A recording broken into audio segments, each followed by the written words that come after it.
All right, so time for the Fox Business GOP debate breakdown. This was the fourth Republican debate, I think.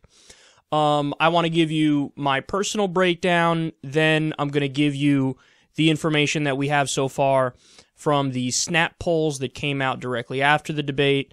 Granted, these are unscientific, but, you do get some kind of sense as to what people are feeling about it. So, my own take. I think Rand Paul knocked it out of the park yesterday. Now, there's still a giant question mark as to how much this is going to help him because, he was polling at an average of 2% before the debate? So is he going to get a giant bump to 4%, 5%? And I'm not saying this to be a smug asshole and just be dismissive, but I'm genuinely curious as to how this is going to help. And also, I'm curious if, this is just my own bias coming into play here, where I like the stuff that he said on foreign policy. I like the fact that he was true to his libertarian streak yesterday, and, your average Republican voter might see it differently. But even putting that aside, I think he had a better debate performance yesterday. He started off a little slow, but then once he got into foreign policy and, found his footing in the debate, he was strong. He was strong, and you get the sense that in the previous debates, he wasn't himself, and he was listening to everybody who was telling him what to do. And this debate, it looks like he said, fuck that, I'm just going to be myself.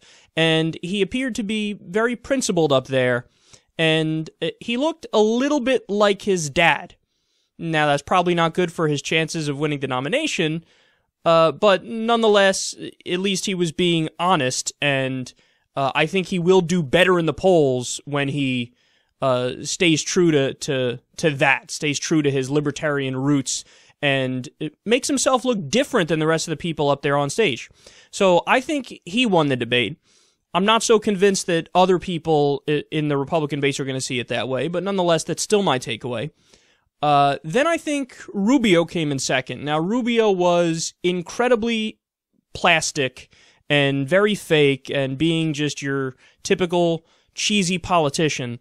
But that's actually why I think he did well in this debate. Because as much as my reaction when I watched that is just revulsion, you have to keep in mind, guys, that John McCain got through the primary in 2008. And then you had Mitt Romney who got through in 2012. Now, what do those guys have in common?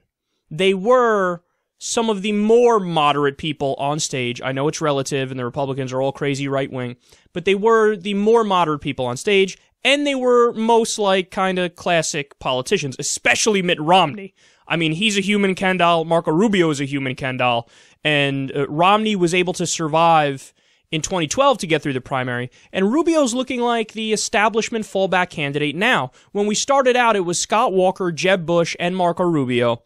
And obviously, Scott Walker dropped out because he had -8 people supporting him.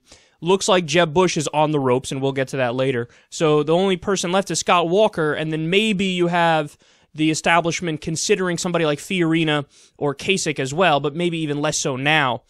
Or certainly, I think Kasich less so now. But Marco Rubio looks like the establishment fallback, and he's playing that role where he's going to hang in there until the end, and then hopefully when people get in the voting booth in his mind, well, they're going to go, oh, okay, Trump, it was fun, but it was like a fling. It's a one-night stand. Carson, we like him, but he's crazy. This is your average Republican voter I'm talking about here. But let's get serious. Who am I going to vote for? I guess I'll vote for Marco Rubio. So I have him in second. Trump I have third. Trump I have third because he's Trump, and it's almost like he goes into all these debates with a giant lead to begin with. Because the Republican base just loves everything Trump. And although his debate performance was not that strong, it's almost irrelevant because, like I said, he enters every debate with a given lead. They just like him, and everybody's looking for the things that he says that they agree with. And as a result of one form or another of confirmation bias, I think he got third. Then I have Fiorina in fourth. She annoyed me, but what else is new? I have Ted Cruz after that, so Ted Cruz in fifth here. He messed up at a couple parts and had a Rick Perry moment. We'll get to that later. But I have him in basically the middle of the pack here. Then I have Kasich, who he hasn't really had a very good debate performance since the first debate, in my opinion. Then I have Ben Carson, who I apparently I like nothing Ben Carson's ever done, because he really does strike me as human Valium. I mean, the guy is just Xanax through and through. He seems like he's sleeping when he talks. He's always saying things that make absolutely no sense. So I have him towards the bottom. But again, that my bias might be playing into that a little bit. And then dead last, I have Jeb Bush. I'm very close to saying just he's totally done. I mean, he really is like Scott Walker. And he's reminding me also of Tim Pawlenty. You remember Tim Pawlenty? He ran for president, I think it was in 2012, for roughly 8.4 seconds, and then he dropped out. The establishment loved him, and they said, oh my God, he's going to be the guy that we need to support. And then when, actual people looked at him, it was just hopeless. I mean, dish napkins have a better personality than Tim Pawlenty, and it looks like the same for Jeb Bush. He's just struggling. There were some times where he tried to be aggressive and assert himself, and you could tell that his campaign staffers told him to do that because he needed to make a statement to do better in the polls. And every time he did it, it didn't smell right. It smelled funky. You can sense that this is not his personality. This is not who he is. And then one time, like, Kasich interrupted him. And he's like, you've had enough time to speak. You spoke twice, so now I'm going to speak. I only got 4 minutes in my last debate. And then Kasich's like, okay, anyways, yeah, just shut up. And then Kasich goes on to make a point, and Bush is like, sitting there quiet. Dude, you can't do your, strongman assertion and then fall back, because then you're not being a strongman. I was tweeting about it. He seemed like a lost deer fawn, like a baby deer, that shakes. And just looking around and shit, like anything's about to attack it. That's what Jeb Bush looked like. It was just sad to watch. So I have him in dead last. Now, putting aside my own takeaway from this, because that's irrelevant. Remember, I said the last debate that I actually thought Mike Huckabee had a fantastic debate, and I thought that, who was the other one? Chris Christie had a fantastic debate the last time around. But it turns out that the people, or at least the people who were taking part in the snap polls, totally disagreed with me, so much so that they were both demoted to the undercard debate. So, for this one yesterday. So my take is largely irrelevant. I just throw it out here because I'm a jackass and I want to give my opinion. But now let's get to the stuff that actually matters. So, this is all the information we have right now in terms of snap polls. When you go to Slate, Trump wins, 37% are for Trump. Rand Paul gets second, so there we go. All right, my take apparently has some people online who would agree with it. Rand Paul gets 26%, Rubio with 11%, Cruz with 8%, Kasich with 5%, Fiorina with 3%, Bush with 1%. All right, so the overall debate takeaway from others is not, dissimilar from mine. And by the way, that was the case also with the first 2 debates. It was just the last one where my take was radically different from the people who, responded to the polls. But in the first 2, my take was similar. All right, now let's go to Drudge. Drudge has Trump 35.1%, massive victory. Cruz in second with 23% or 24%.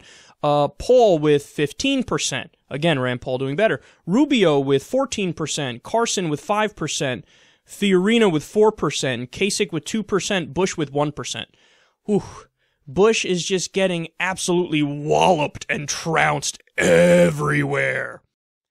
You're starting to see some patterns here. You're starting to see some people emerge from the field, and you're also starting to see that Donald Trump may cruise through the primary. I mean, it's painful to say. I'm trying to stop myself as I'm saying it, but every single snap poll so far that we've ever covered in all 4 debates has him winning, and then most polls that are scientific that come out a few days later have Trump winning in all these debates.